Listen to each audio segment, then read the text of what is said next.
Hello and welcome to the Practical Leadership Podcast, where leaders share their tools and practical advice to make you a better leader today.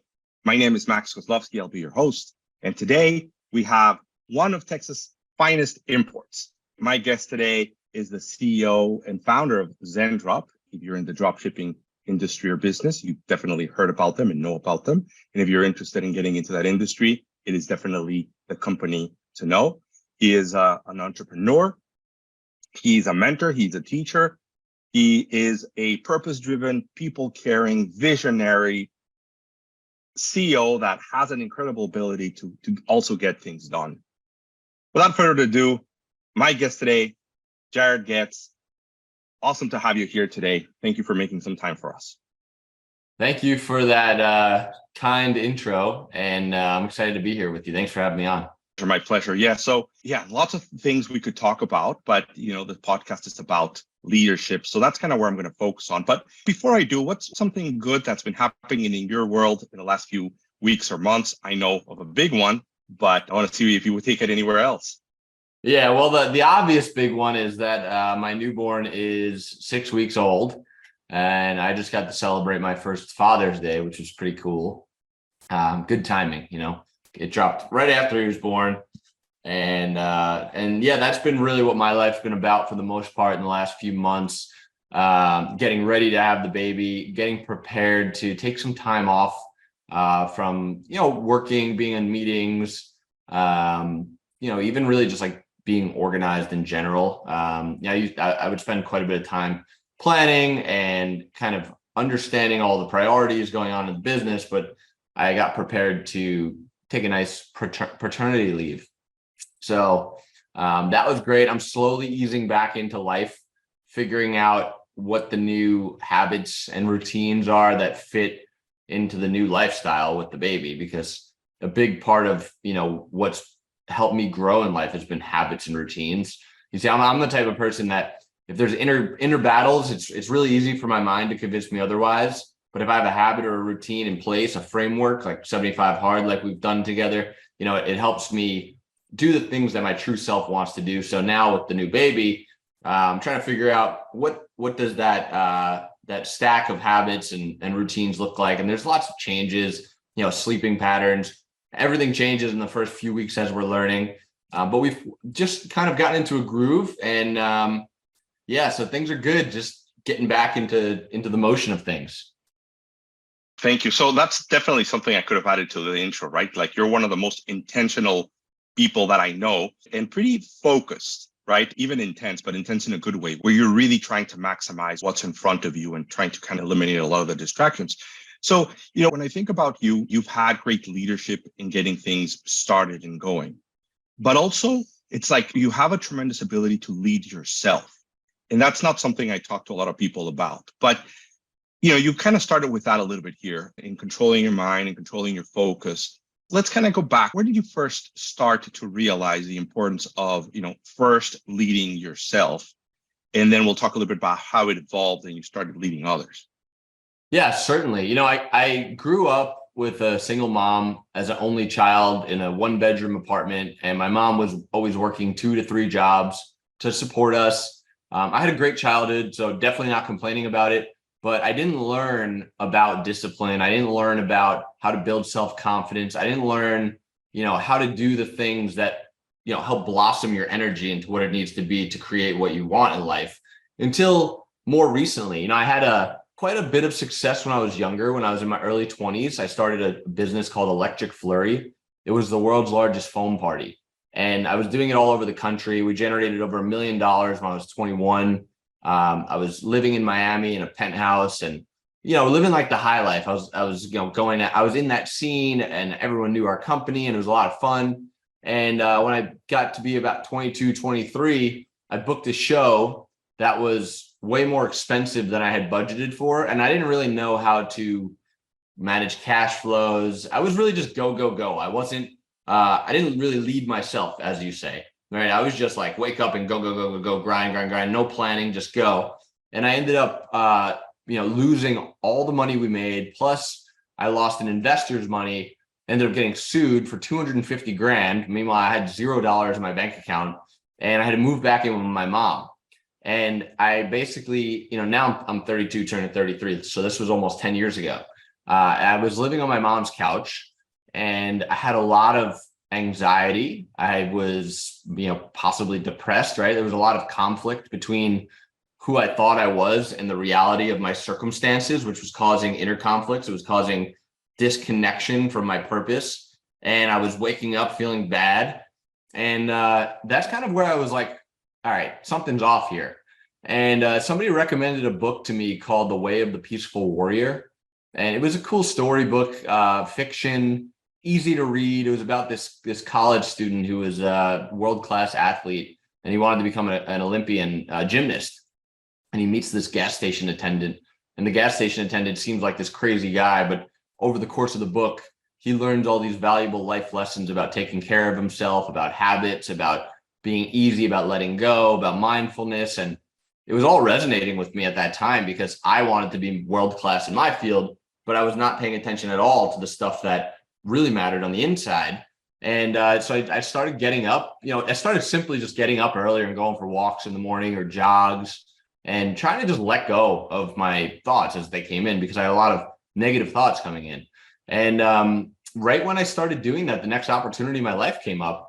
And that's when that was the first instance where I was like, okay, I think that there's a parallel between how you lead your life and the outcomes that come about, which now to me seems obvious, but at the time it was a bit of an epiphany. So you kind of went from go, go, go, and you kind of picture yourself. You have like a self-perception that is a certain way. Then you're faced with a challenge, and then through that challenge, you grow. That is something we hear about so often, right? Like it's these challenging times that make us have to grow and become better versions of ourselves. So it was during that time where through the book, you realized that, you had to look inwards, you start taking care of yourself, and then some new opportunities start showing up. And I guess that's when you realized that you had to lead a better kind of like life. That was like my first glimpse, and I've went way deeper since then. Of course, that was kind of like my first like aha moment. Right when I started doing this stuff, a startup called Yik Yak, they just raised $10 million, and they reached out to me to sponsor my shows that they didn't know I wasn't still throwing because I had no means to do it. And the option came up where I was like, oh, I could either use this as an opportunity for me to do more shows, maybe use their budget, etc., or let me just try to give and see what happens. And I tried just giving. I was like, hey, I think you guys should do this. This is what's best for your company. I gave them all I had out of the, just trying to do something good for someone else.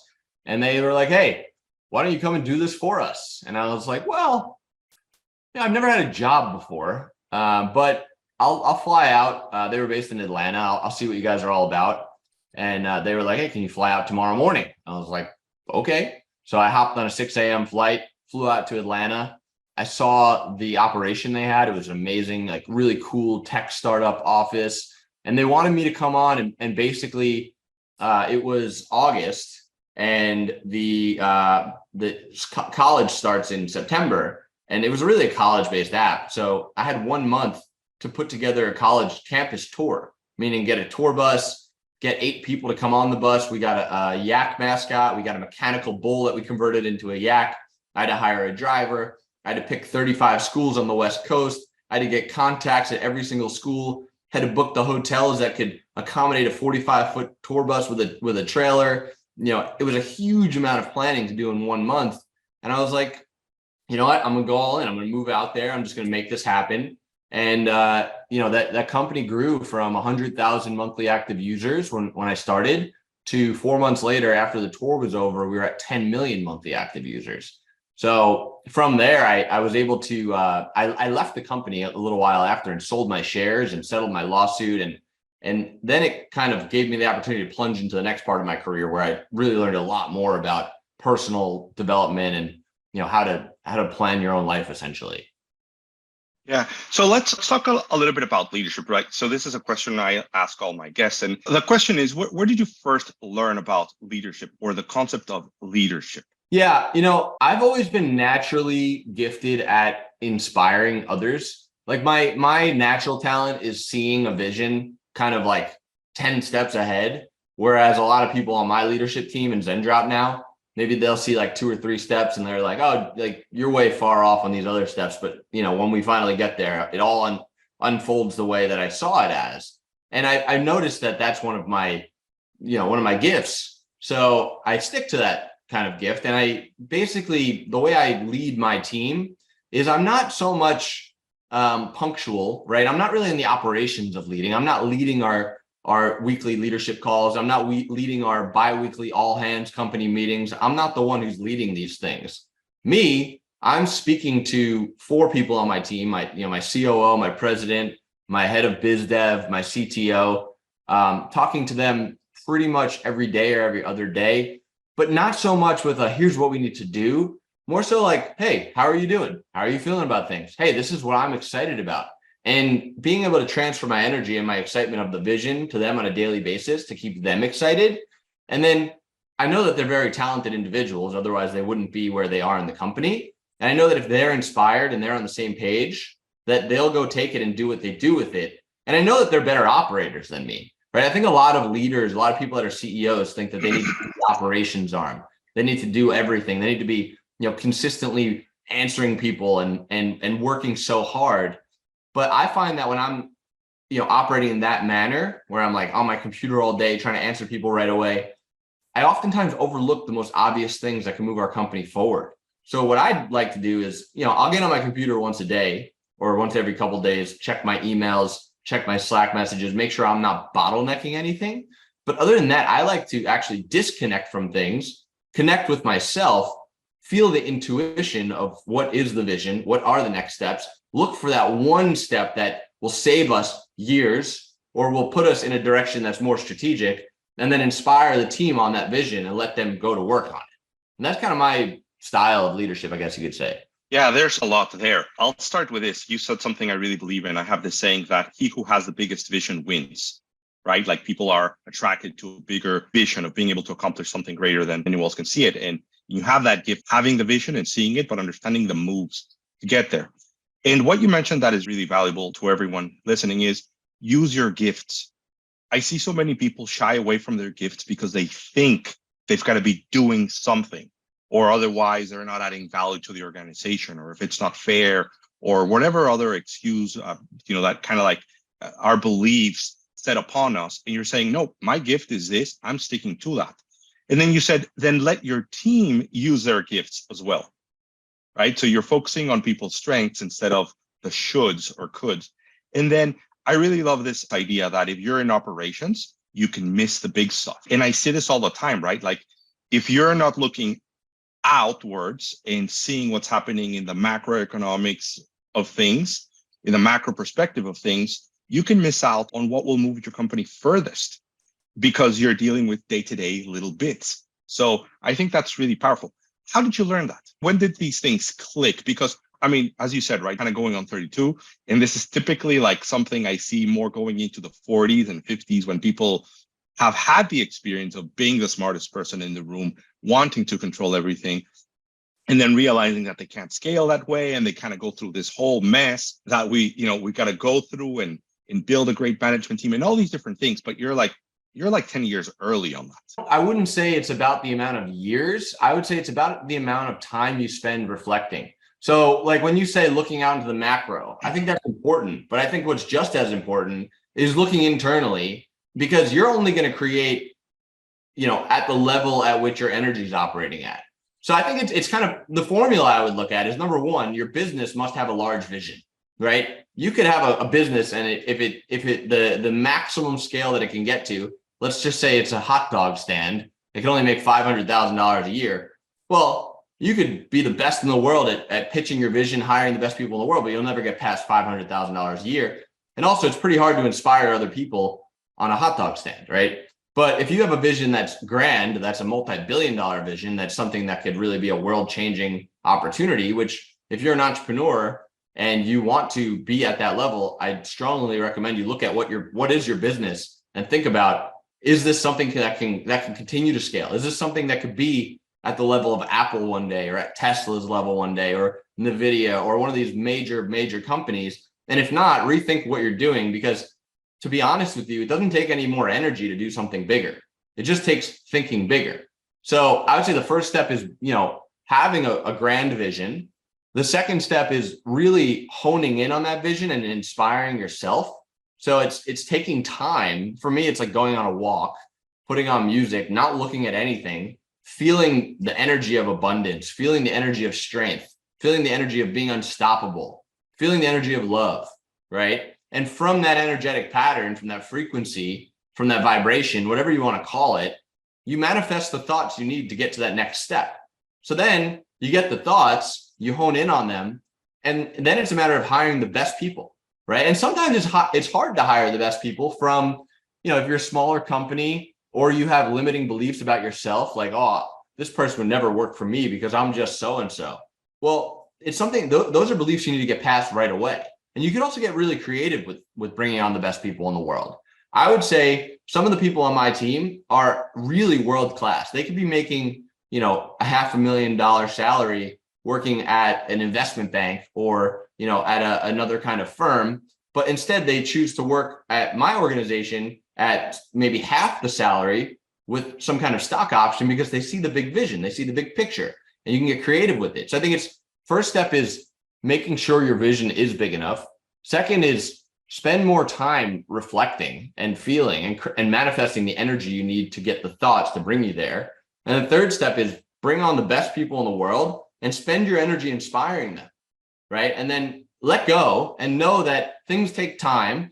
Know that the universe gives you unlimited possibilities, so things won't unfold as you expect them to, but they will unfold in a way that gets you there, and not be so reactionary to the outcomes where, a lot of people are like, man, it's not going how I wish it was going. And what does that do? Well, that changes your energy to a state of lack. That changes the way you feel to, well, it's not going the way I want it to go. And what you're doing is you're radiating that back out, and you're going to get more of not going the way you want it to. So rather than that, it's like you can justify it by saying, well, I'm going to learn from this or whatever it may be. But the real lesson is to let go and know that things will happen the way they're supposed to in a way you can't expect. But oftentimes they'll be way better than you could have imagined. So again, right, you've given us so much. And, one of the things I like about this podcast is that we're going to get a little bit more practical, because some of these concepts sound a little odd or are a little bit ahead of their times in some ways. We're starting to hear more about them, but we're going to go in deeper. So stay tuned. First thing, right? Again, large vision, go beyond what you can see. And you didn't use the word, but the word that gets thrown out there a lot is being disruptive and being able to see the scale and seeing the transformation. And I really appreciate and love how you said, it doesn't take more energy to think bigger, right? It doesn't take more energy to think bigger. And you're absolutely right. You can have much bigger aspirations, which when you set those bigger aspirations, it kind of sets in motion your mind and your energy and how you inspire others. So, have a bigger vision. Then you got to work on yourself, look inwardly, understand your limiting beliefs, be self-reflective, understand what sort of ideas could be getting in your way from really going and taking on these like challenges and opportunities, and then hiring great people, right? Like, how many times have we all heard the importance of that? And you're saying, hey, first, you got to make sure that you are ready to hire great people around you. And I see this all the time, right? So if you've been the hero of your business, you've carried the whole load and weight for years, it's very difficult to go from I'm the hero to now I'm going to have a team of superheroes building my business. So it's a big shift in mindset. And then what starts happening is the immediate barriers. I can't afford it. I can't find them. There aren't any good people out there, blah, blah, blah. We all know that's not true. So it's get creative with compensation. And if you're going to attract them to a bigger vision, they will join you. And I truly believe in all of this. Let's talk a little bit about the mechanics of this kind of like self-awareness and introspection and energy and mindset and abundance. So quick little idea for everyone that might not have listened to some of my previous podcasts. But when we talk about leadership, it's a lot about people and mindset and approach, and then utilizing tools. And we're starting to see a little bit of mindfulness trickle in. And I like to say that, mindfulness is like the new culture. We talked a lot about culture years ago. Still, people don't do it quite well. Then we're talking about community. Well, I really believe that what you're talking about here is going to be the way of the future. People want to find purpose and meaning. People want to grow and become better. So you're an expert of that subject, and you're a practical applicant of that subject. So how do we start, right? So if you're a leader, an aspiring leader, you're starting a business, you have a business, and you're like, okay, this sounds great. I've heard a lot about energy and manifestation and tuning into my vibrations and increasing my levels. That all sounds interesting. Give us some examples of how like you learned about this, what it has done for you, what they could do to kind of get some of the same, benefits that you've gotten. Certainly. I think at first it's important to note that, oftentimes people will have this big vision and then a bunch of limiting thoughts will come up like, oh, that's impossible, or this person will never come work for me, or I don't have enough money, or whatever it is. You'll have all these limiting beliefs that come up based on your past experiences, which most of the time they're BS, your limiting beliefs. They're not true. There's always ways to do things. There's always ways to figure it out. You can raise money. There's unlimited paths you can go down. What gets in the way of people is their confidence levels. Right. And their confidence is what creates their limitations. And there's two ways, maybe there's more, but the way I like to describe it is there's two ways to get the confidence you need to move to the next level. The first way is the long way, and it's achieve more. Every time you achieve more and you get further down the path, your confidence will rise. But that could take a lot of time. And you may not get to the next step in time where you need, where you have the confidence you need to continue to move forward. It's like every time you outperform a limitation, every time you do something that goes beyond what you think is possible, you get a new level of confidence. I'll give you a quick example. When I started drop shipping in my store, I was doing maybe $500 a day in sales. That was my belief. I could do $500 a day in sales. I know there's people that do more, but my true belief is that I could only do 500 a day. I don't know how other people do it. I know it's possible, but it's not possible for me. And, you stick at it, you keep trying, or you work on yourself, right, at the same time. And then my store went to doing $1,000 a day, and that was my new belief. One day my store got up to $10,000 a day, and that was my new belief. Now, if it was doing 500, that was a bad day, right? Back in the day, 500 was what I was supposed to do. And then my store got up to 20,000. Eventually, my store was doing 50,000, 75,000. We had $100,000 days. So every time I outperformed my level of beliefs, my confidence got higher.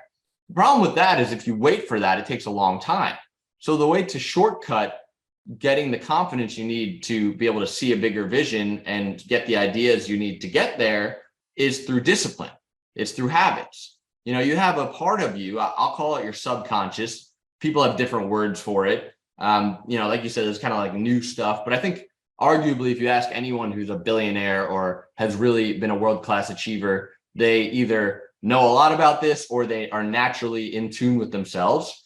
But the way to shortcut it is through discipline, it's through habits, because you have this part of you, the subconscious, that's judging everything you do. It's judging when you get up, you have a split decision. You can either do the thing your true self wants, or you can do the thing that your mind wants you to do that oftentimes sabotages what your true self wants, because your mind wants to keep you safe. It wants to keep you in the same place. It wants to keep you comfortable. So your subconscious is like, oh, I was going to go for a run today. But I'm not going to go. Your subconscious is judging that. Oh, you're the guy who says he's going to go for a run and doesn't actually go for one, right? On the other hand, if you say, I'm going to go run every morning for the next 2 weeks, and you wake up in the morning and you have inner battles, and those battles are sometimes very hard to win. You wake up, you're tired, my body's achy, I feel sick. These are all excuses that your mind is making to keep you in the same place. But if you win those battles, every time you win a battle, think of it this way. You have your highest self, your true self, the part of you that, is inspired. And then you have your mind, which wants to protect you. Every time you win a battle, you give a piece of power to your true self. Every time you lose a battle, you give a little point of power to your mind. And if you keep losing, your mind gets stronger and it gets harder and harder to win.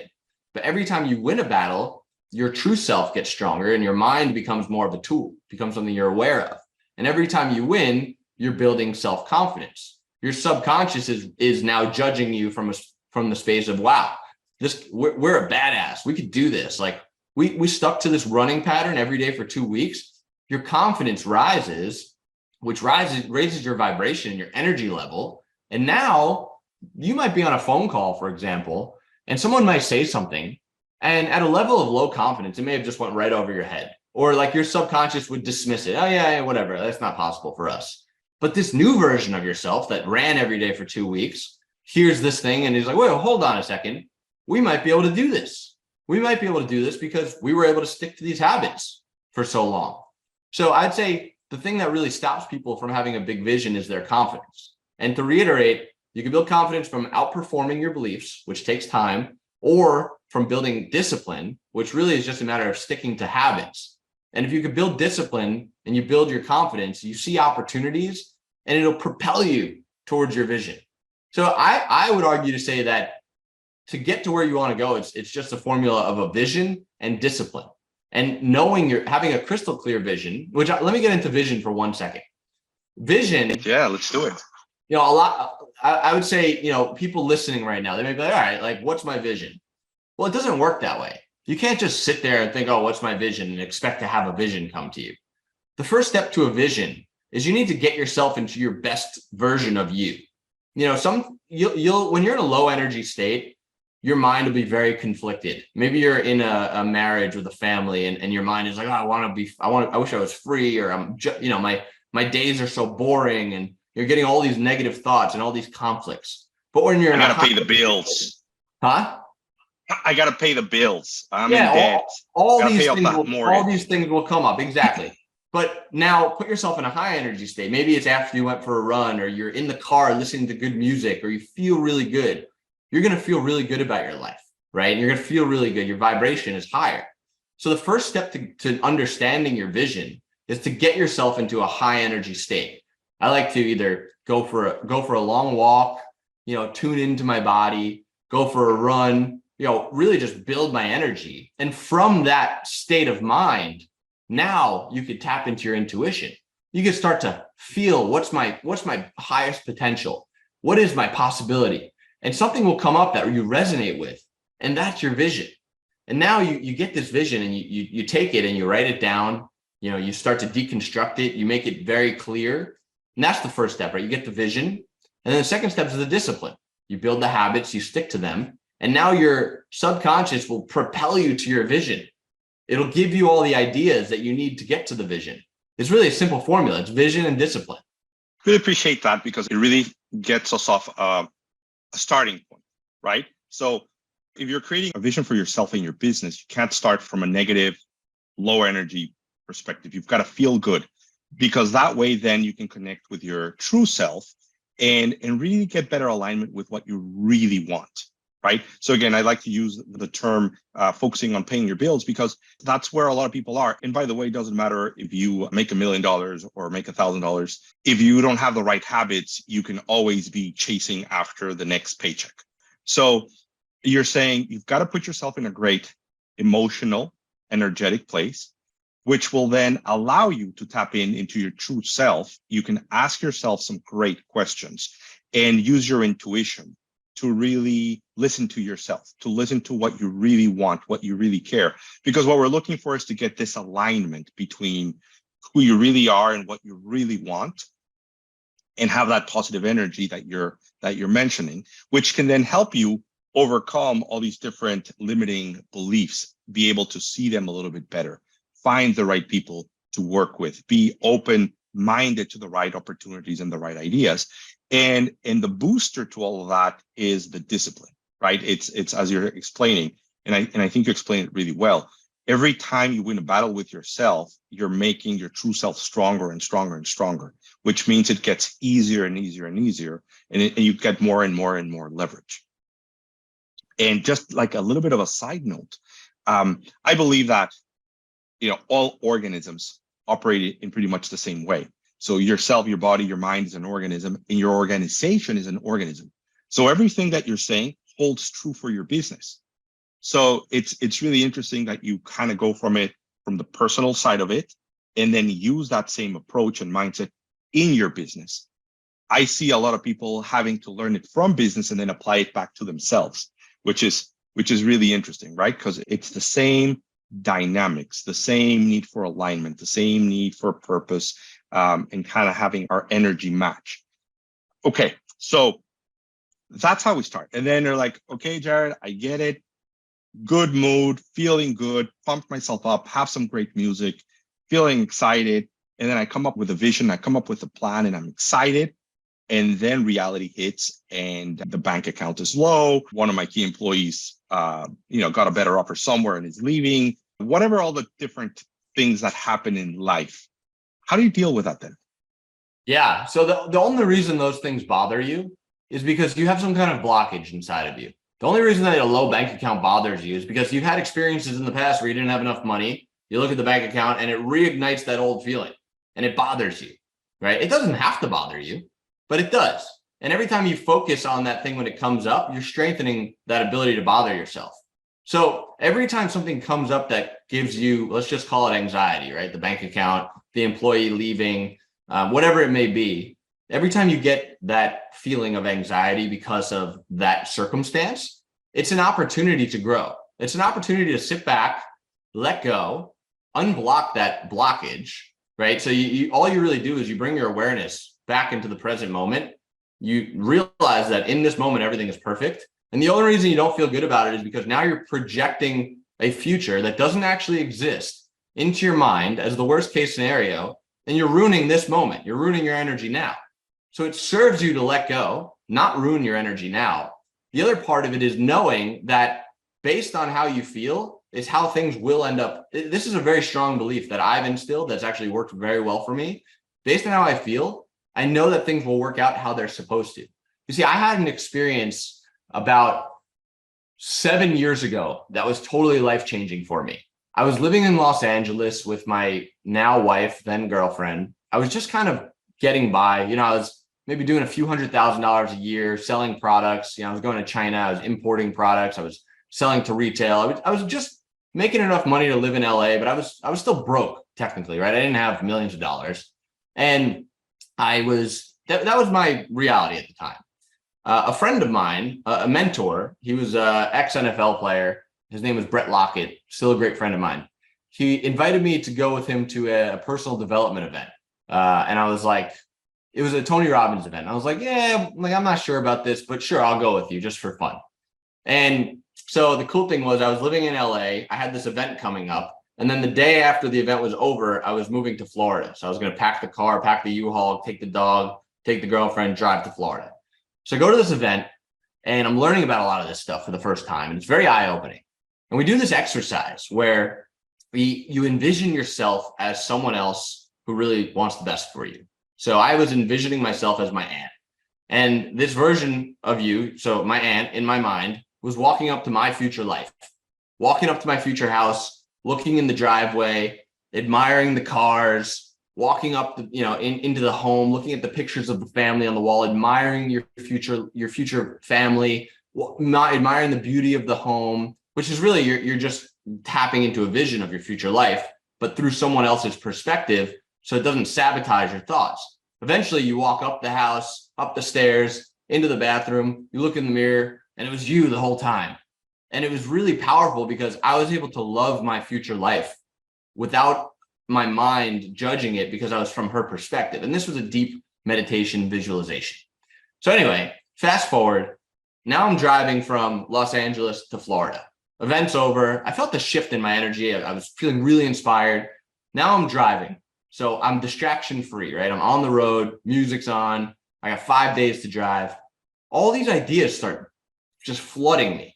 And every time I get an idea, I'm making a call. Hey, let's try, the person running my ads, let's try this. Or the person doing my creatives, let's try this. Whatever. A bunch of ideas started coming in.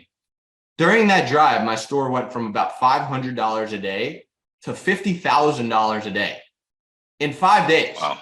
So things changed immediately for me in a way that if you had asked me 2 weeks ago, is this possible? I would have said, no, it's not possible. It's impossible. But the universe somehow shifted things for me. Fast forward a month later, I'm driving the car that was in my vision in that meditation. It was the exact same car. And I realized that a couple of weeks after getting it, that I just physically manifested this car. And it was in a way that I would have, all the things that played out happened in a way that was impossible for me to say, oh, this will happen, and this will happen, and this will happen, and this will happen. Problem is, Most people try to create from a linear space. They're trying to say, I need to do this first, and I need to do this next, and I need to do this. And then finally, when this happens, I can go do that. And then that person will do this. But things don't happen that way. Things happen in a way that you can't expect. For me, realizing that car came into my life in 2 months, when at the time I had maybe a couple $1,000s in my bank account. Now I'm driving a $200,000 car 2 months later with 7 figures in my bank account. It was impossible if you asked me, but it happened. So for me, this belief of how I feel creates my life comes from that experience. A lot of people listening might be like, I understand that, but I don't truly believe it yet. But I encourage you to work on how you feel on a daily basis and watch over the course of the next few months or year how things change. Look back and reflect. So that's my riff on that one. I really appreciate that. And there's a lot of people that are going to be watching this and they've seen it in action. They've heard other people tell similar stories. I have seen it in my life, and I have seen it through a lot of different people that I either work with, coach with, or friends. And there's something magical and mystical, and then there's something also kind of like logical, depending on who you are with this. But I definitely see it. One of the places where I see it a lot is in business, right? One of the first things we do is get a very clearly defined, crystal clear, vivid vision. Not a couple of, not a document you just write and put on the wall, but really getting into a level of depth that you might have not been able to without really trying to understand what you're trying to get out of that and trying to do. And we do it in 3-year increments. I can tell you that about 80% of those vivid visions, we call it vivid vision, come true within 2 years, even though they're like 3 years out. And what you're saying is true, because it changes the energy of the leadership team. It changes the energy of the expanded team, what you're focused on, what you care about, how you feel about your business, how you feel about your direction. It changes. So I see it happening every day on the business side. And then I have heard lots and lots of stories about this. And what is incredible is the quickness with which it can happen and the magnitude. That's kind of like the difficult thing to comprehend, right? How do you go from $500 to $50,000 in just a few days?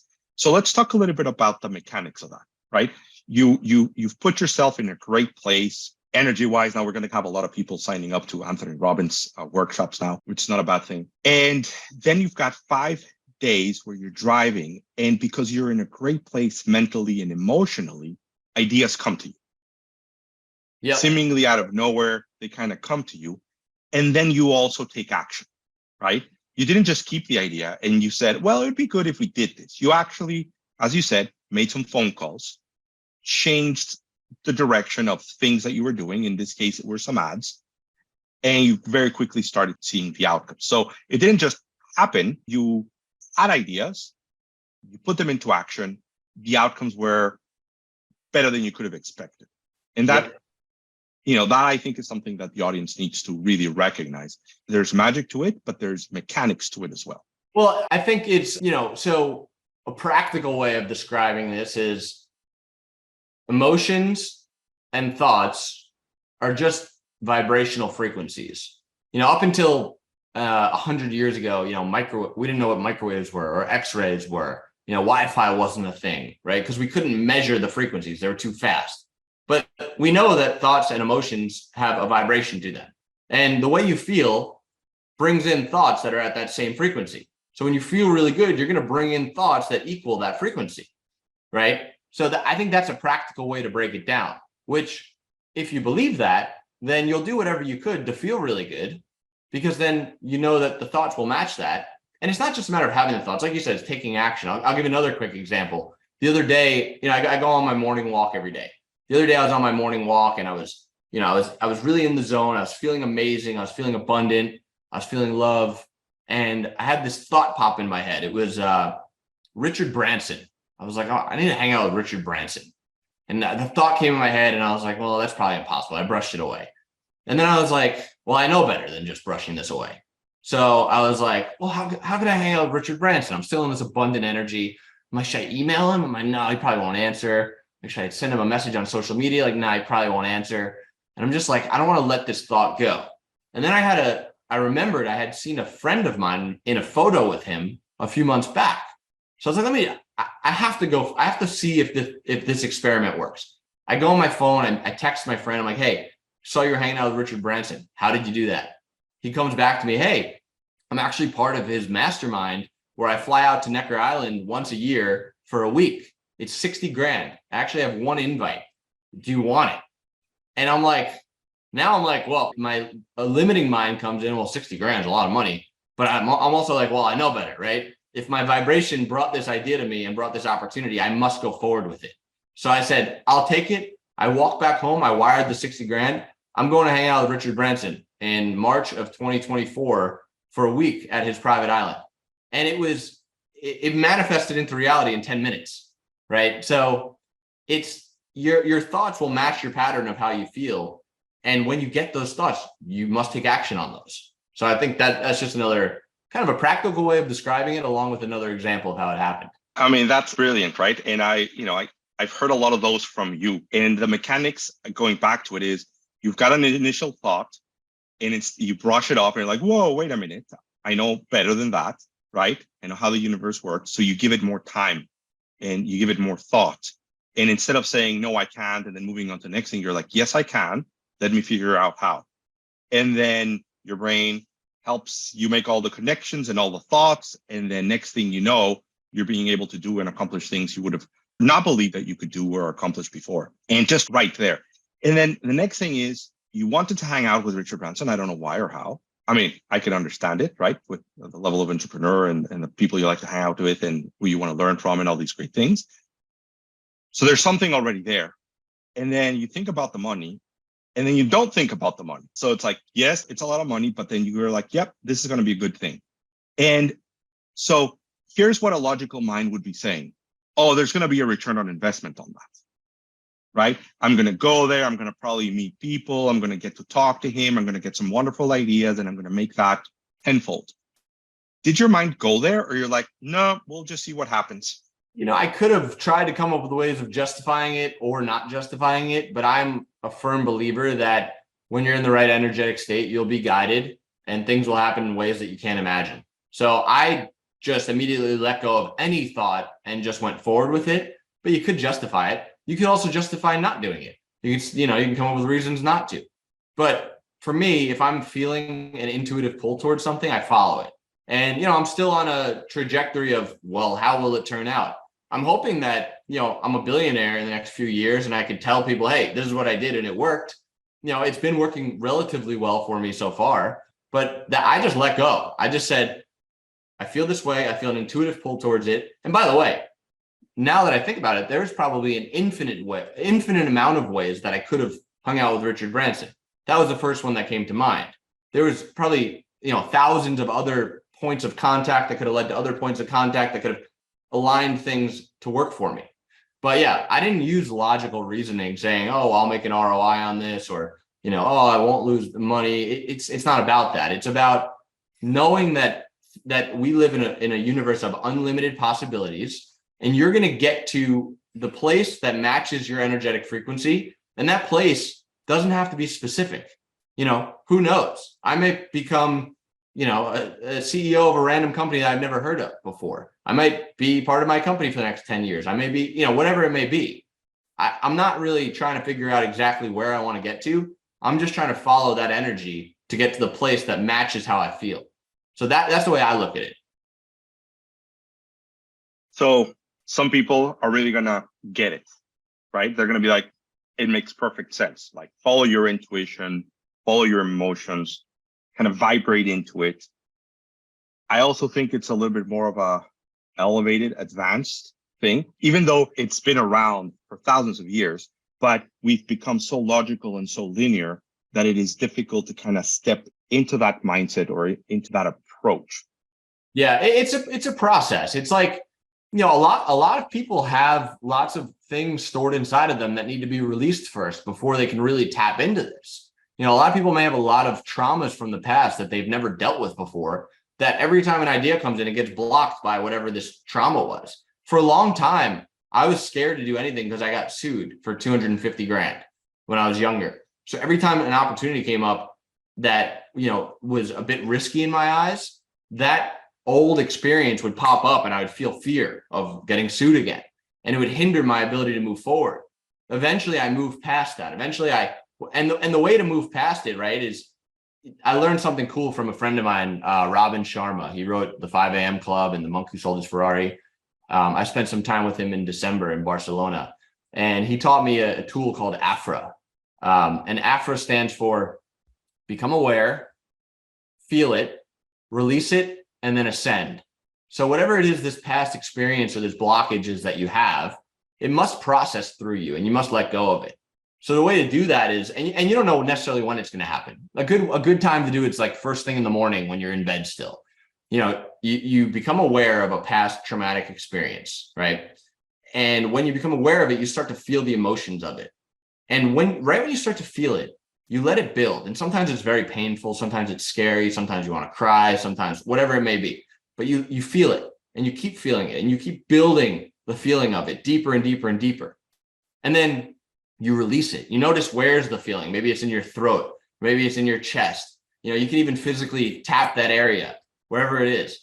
And then you take a deep breath and you just release it, right? And then you ascend, right? Now you've moved past it.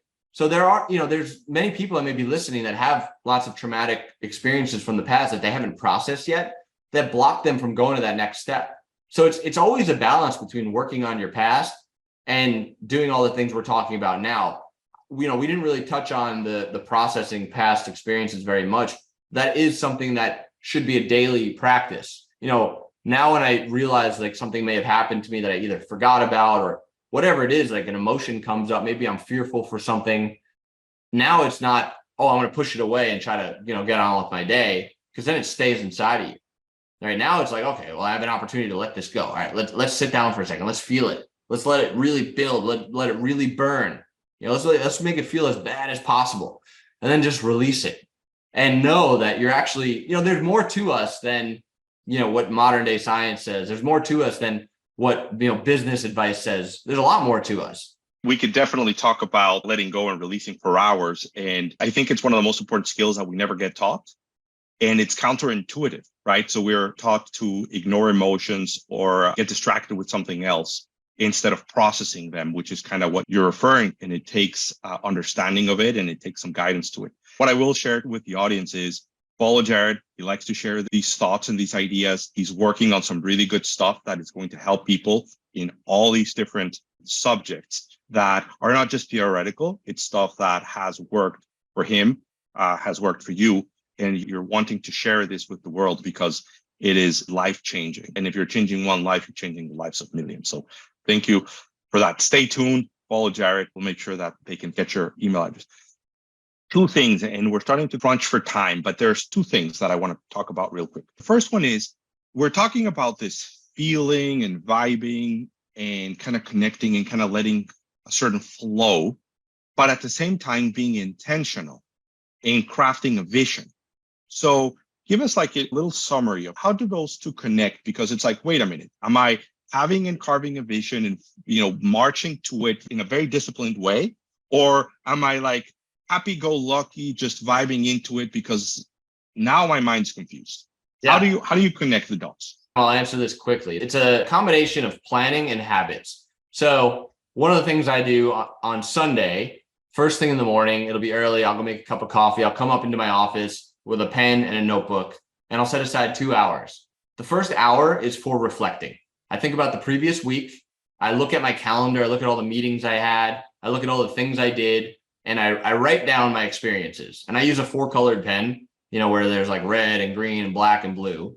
And if there's a behavior that I did that I want to change, whether it was feeling a certain way or making an impulsive decision or, not doing something I wanted to do or losing a battle, I'll circle it in red. And if there's something I did that I was proud of, I'll circle it in green. If it was one of the habits I stuck to, right? So I'm measuring my previous week. And then the next hour is planning my next week. So the planning goes, first, I put in the personal practices, the things that'll allow me to feel good. The walks, the runs, the meditations, the breaks in the day. I'll put it all in a plan in my calendar. And I put that first for a reason, because I know the way I feel will create the life I want. But then I'll also put in the calendar all the things that I need to do. So I'm not just not thinking about the things I need to do. I use getting things done methodology for task management, where whenever an idea comes in, I put it in my inbox and I sort it, and I do that on Sundays too. So it's a balance. It's planning, and then there's habits. So you're planning, you're reflecting from the previous week, you're planning the future week, you're putting your habits in there so you can keep that vibration, you can keep feeling good, and you're also being intentional with the things you need to do. And as you're doing these things that make you feel good, you realize more things you need to do, and you put those in your system of things to do. So you don't just disregard them, right? You do them. So yeah, it's just a balance of really planning and habits.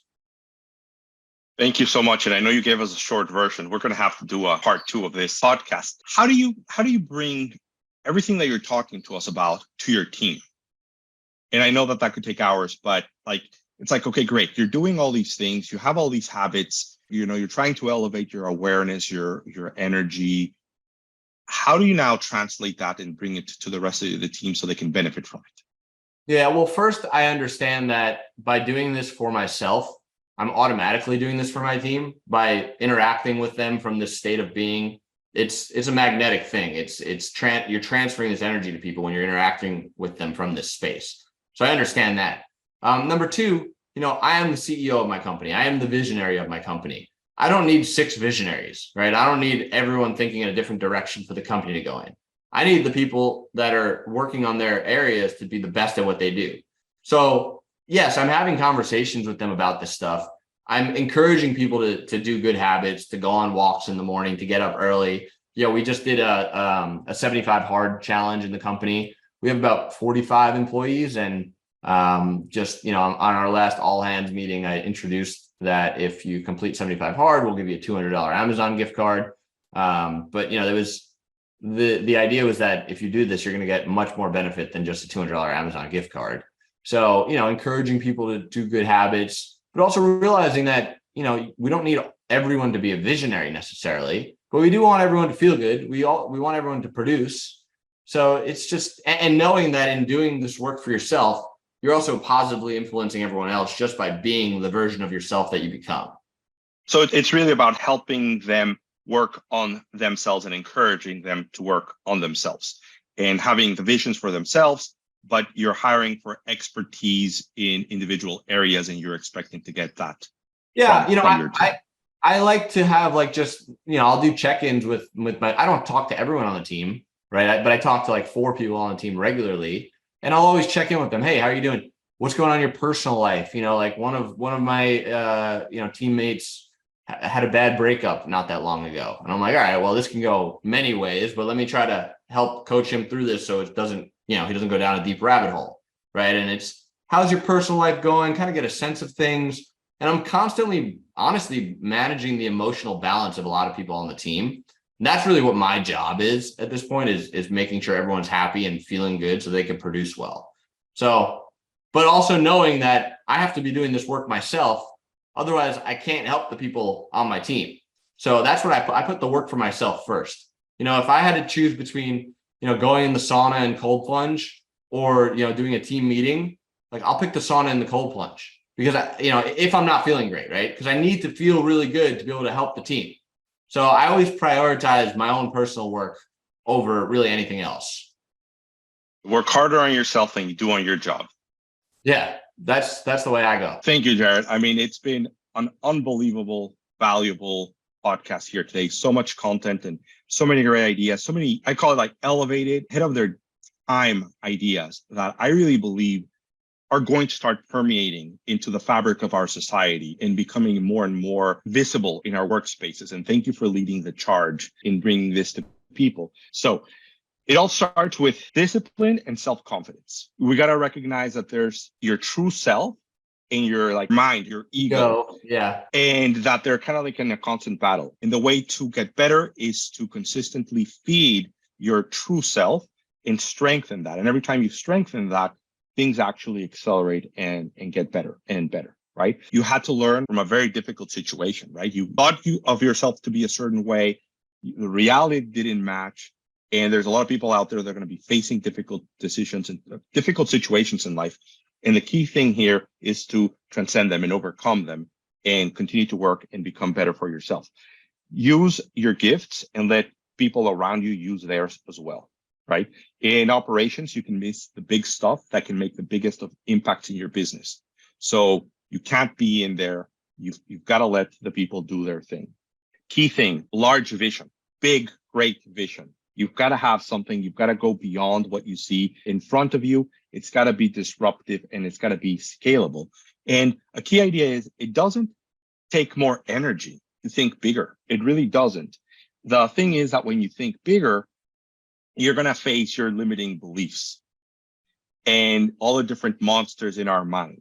And that means you've got to be working on yourself to be able to overcome those, become aware of those. And you do that through self-reflection, getting support from others that can see beliefs that you might not be able to see yourself. Then you've got to hire great people. And again, limiting beliefs are going to tell you, I don't have money, can't afford them, can't find them.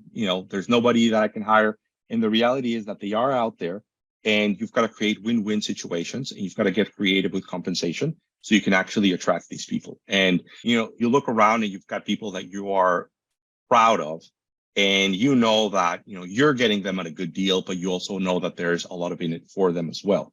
You've got to build your confidence. And you could do it the slow way, which is just consistently outperform your expectations, but that takes time. And then the other one is through discipline and habits.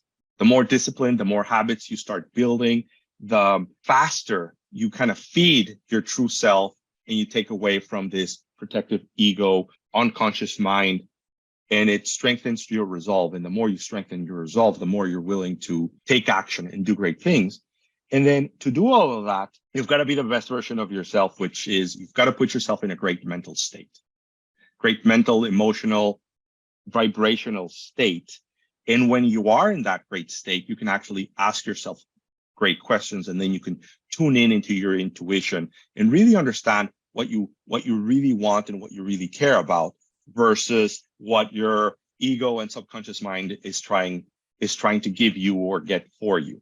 So it really is about how you feel first.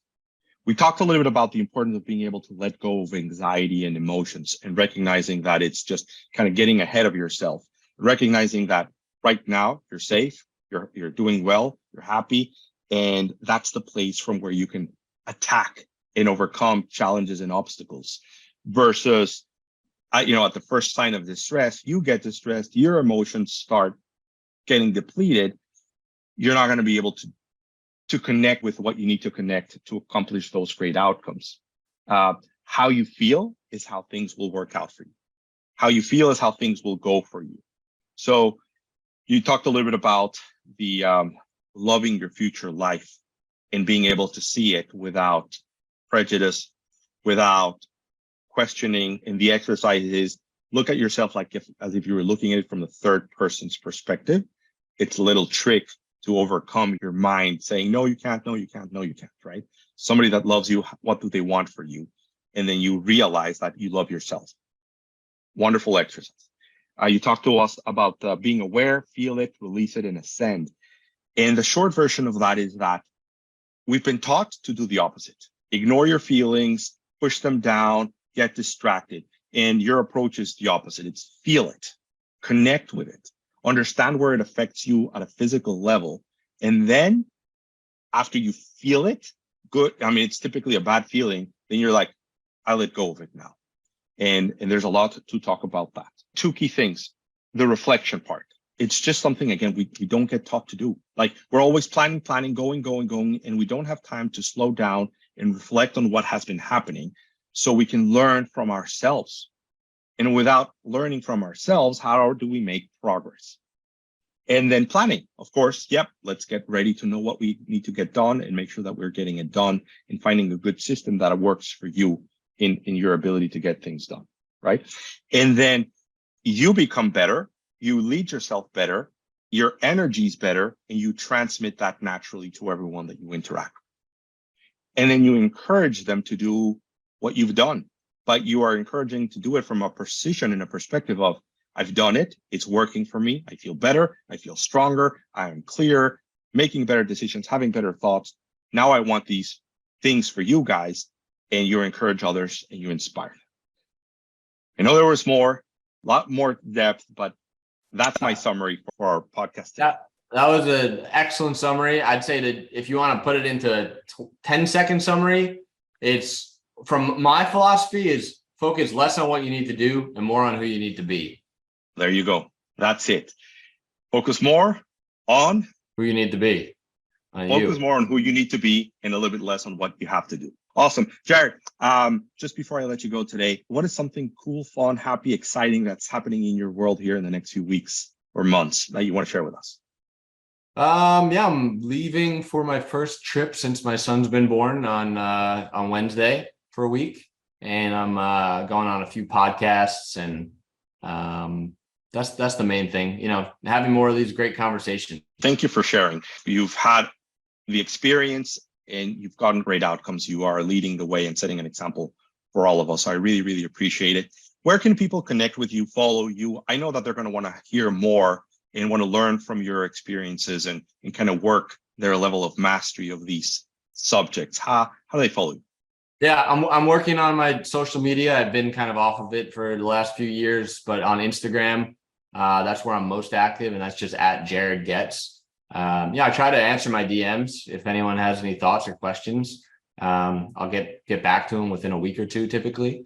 So follow me on social media, and that's the best place.